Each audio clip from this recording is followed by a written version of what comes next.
Hi guys, good evening. Welcome back once again to the EdWord. I'm your host Eddie, and in tonight's video I will be discussing what I thought of that truly phenomenal, possibly the best episode of the season, or even the series to date, because there was just so much that happened, so much that went down, and it just made me go, wow.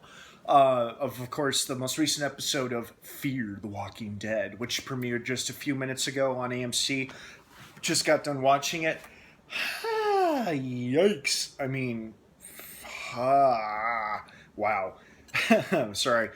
Before I start talking too much and I keep going on and on and on and I keep blabbering, please be warned that this video review will be full of big spoilers regarding the most recent episode of Fear. So if you're not caught up on Fear or the past couple episodes, do not keep watching or listening, as I will be going into spoilers. So you have been warned. That being said, phenomenal episode tonight. Absolutely phenomenal. It had so much raw grittiness and excitement and giant WTF moments in it throughout the whole thing from beginning to end. And it just left me kind of speechless. Sorry, my neighbors like to blast loud music as they drive by. Do we have your permission? Okay. Sorry. Anyway, what was I saying? Oh yeah, this episode from beginning to end, just remarkable, absolutely remarkable. I mean, not only are they trapped in a pantry, so that's bad enough, because if you try to go outside, you're going to be overwhelmed by hordes of the undead. And then you're running out of oxygen because something is blocking the AC vent, and then people are going to start dying from carbon monoxide. Now, I understood what they were trying to do, what their plan was. It's like, okay, fewer people there are, the less oxygen there is to eat up. So as cruel as this sounds, we're going to get rid of those who have been bitten.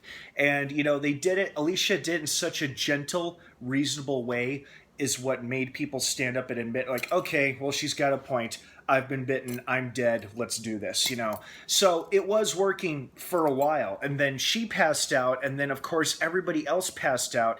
And because she's a main character, she didn't turn. But everybody else around her turned into fucking zombies. And then you realize, oh my God, this is the entire population of the ranch, both the ranch families and the nation families, all piled together in this pantry, and every single one of them, all of the old folks, all of the women, all of the kids that we saw in the opening scene, all looking at Alicia wondering what the hell to do, everybody is dead now, and they've all turned, and Alicia's the only one left.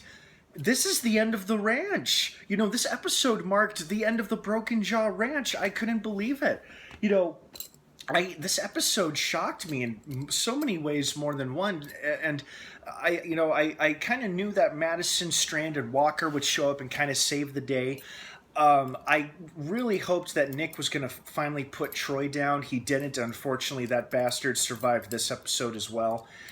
So, the water tank made it back, and that they killed enough of the walkers to save Alicia at least. But now, everybody is dead. Everybody's dead, and only our main characters are left alive. And now Alicia is going all lone wolf on them, and it's like she's had some kind of epiphany or a post-apocalyptic awakening where she wants to try to survive on her own without anybody else. Kind of like what Nick did last season, when he left the farm when it was set on fire, and he just went off on his own. But he came back, and I'm sure Alicia will come back too. But so I don't think they're going to stay separated for long. But now the ranch is gone, and what was so good about this episode is that it opened up a whole new world of storytelling. It concluded the storyline at the ranch by, I hate to say it, but by killing everybody at the ranch, and then, setting it ablaze by destroying the Walker herd with the barrels of fuel and gas they had unpreserved. The ranch is gone, burnt out, nobody's left. It opens up for a whole new possibility of storytelling and more adventures for these characters.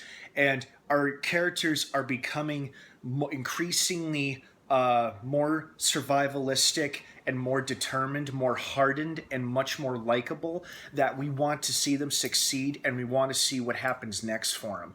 So now it's going to be really interesting because now they can't fulfill their end of the deal where they were supposed to get water in exchange for weapons. But now that you think about it, well, the ranch is gone. There's nobody left to feed or to supply water to, so they don't really need this deal anymore. They're just going to try to live at the dam. But something tells me they're going to be driven off of the dam by the end of the season with only 2 episodes of this season left. You know, I have a feeling things are not going to go their way. And are we going to get a glimpse of the place Alicia is trying to go to? I think it was a college or like a college town Jake was telling her about.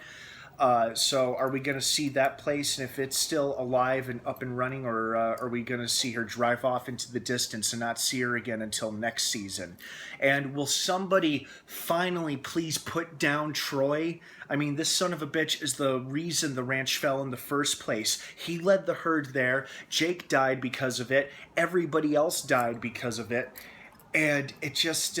it's just like, come on, why are we still keeping him around? He's an asshole and he's a psychopath. Let's just put him down, That's what his own brother was going to do before he died. So, but you know what? Because he's the last of his family left, I'm sure he's gonna meet his end soon. If not in the next episode, at least in the 2-part season finale. But at least our characters are all together again. And even though that the ranch is gone and that all of those poor innocent people have died, now our main central characters, the people we truly care about, the people we really care about are okay, and now their adventure can continue beyond the ranch. So it opens up a brand new world of storytelling. Now that they've concluded their storyline at the ranch, now they can move on and continue to explore new stories and tell new adventures with these characters. So I'm really, really excited about that concept alone. Overall, this is just a phenomenal episode. You had Alicia making these horrific life and death choices that nobody would ever want to make, even in those kind of circumstances. You had these really exciting moments with Troy and Nick driving through the herd and then shooting and chopping at walkers, and then getting trapped in the helicopter and then trying to figure out who should die first, in terms of like a little suicide pact before they're saved by the explosion. So it was a very exciting, very gritty, very raw episode. You know what? It felt like an episode.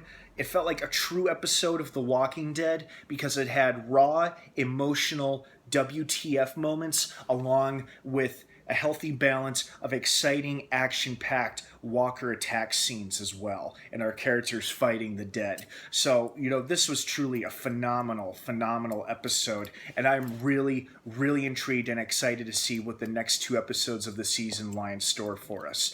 So I'm excited. Like I said, this show continues to intensify and just gets better with each episode. So if season 3 ends with a bang, I'm sure season 4 is going to be awesome. So what did you guys think of tonight's episode? Did you like it? Did you love it? Did you hate it? Please feel free to sound off down below. Leave your opinions, thoughts, feedback and comments down below. I'd love to hear from everybody. You guys have been awesome doing that lately. Great job. Please continue to leave your feedback and opinions. Of course, you may disagree with one or another. Of course, we're all entitled to our own opinions. Just please keep it civil and be respectful, and no unnecessary trolling or negativity. Fear the Walking Dead airs new episodes every Sunday night on AMC. Don't miss it. And make sure you're subscribed to the EdWord for all your episode review needs. Have a great rest of the night. And of course, until next time, may the Force be with you.